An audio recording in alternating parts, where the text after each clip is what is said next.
चमकती मुंबई शहर में दूर दूर राज्यों से लोग नौकरी की तलाश में आते हैं। ऐसे ही नौकरी की तलाश में मोहन अपने परिवार को लेकर आया था। उसके परिवार में उसकी पत्नी सुनीता, बेटा मोनू और छोटी बेटी बुलबुल थी। मोहन एक कुम्हार था।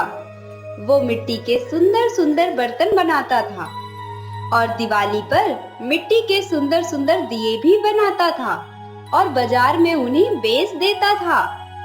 सब कुछ सही चल रहा था, लेकिन एक दिन रात के समय जब मोहन दुकानदारी करके लौट रहा था तो एक तेज रफ्तार बेकाबू ट्रक ने उसका एक्सीडेंट कर दिया।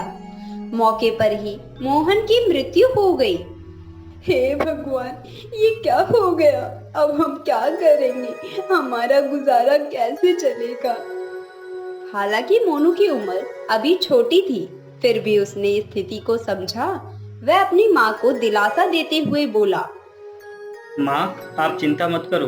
पिताजी के काम को अब मैं संभाला करूँगा। पर तुम कैसे बेटा? तुम तो अभी बहुत छोटे हो। मुझे ही कुछ करना पड़ेगा। सुनीता हिम्मत नहीं हारती और दूसरों के घर जा जाकर काम करने लगती है। अब कुछ दिन तो जैसे तैसे इनका गुजारा चलता है, मगर कहते हैं ना, होनी को कोई नहीं टाल सकता। सुनीता को एक गंभीर बीमारी हो जाती है, जिसके कारण उसको काम से भी निकाल दिया जाता है। अब वह और भी ज्यादा दुखी हो जाती है। हे भगवान, अब ये क्या हो गया? अब मैं अपने बच्चे का पेट कैसे पालूंगी? हे भगवान। माँ, मैं पिताजी का काम शुरू कर देता हूँ।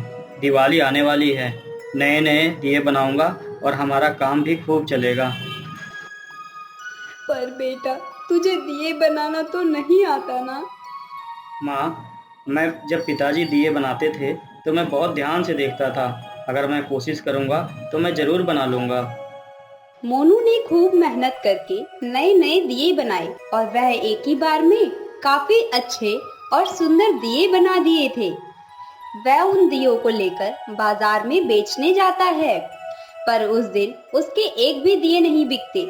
वह शाम को निराश होकर आया। माँ, आज एक भी दिए नहीं बिके। आजकल इन दियों को कोई भी नहीं पूछता। आजकल लोग चमचमाती बिजली की झालरें लाइट लगाते हैं। हमारे इन दियों का कोई मोल नहीं है, इसलिए इनकी बिक्री नहीं होती।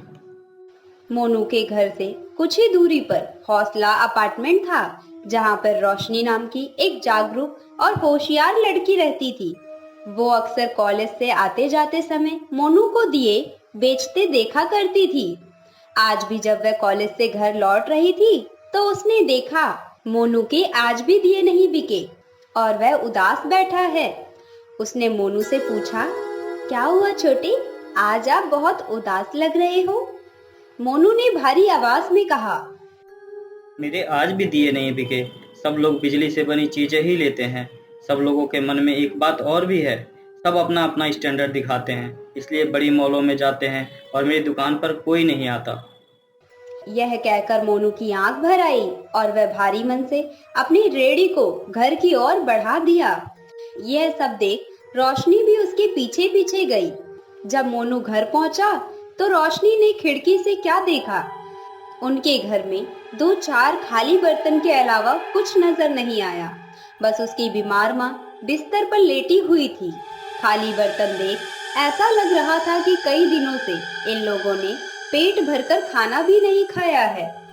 जिसके बाद रोशनी उनके पास गई और उसने मोनू को कुछ पैसे दिए तो मोनू ने कहा, नहीं नहीं दीदी, मैं ये पैसे नहीं ले सकता।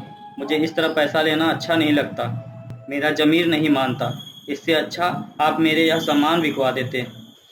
उसकी इस स्वाभिमान भरी बातें सुनकर रोशनी बहुत प्रभावित हुई और बोली, कोई बात नहीं छोटे, मैं तुम्हारे दिए बिकवाने में तुम्हारी मदद जरूर करूंगी।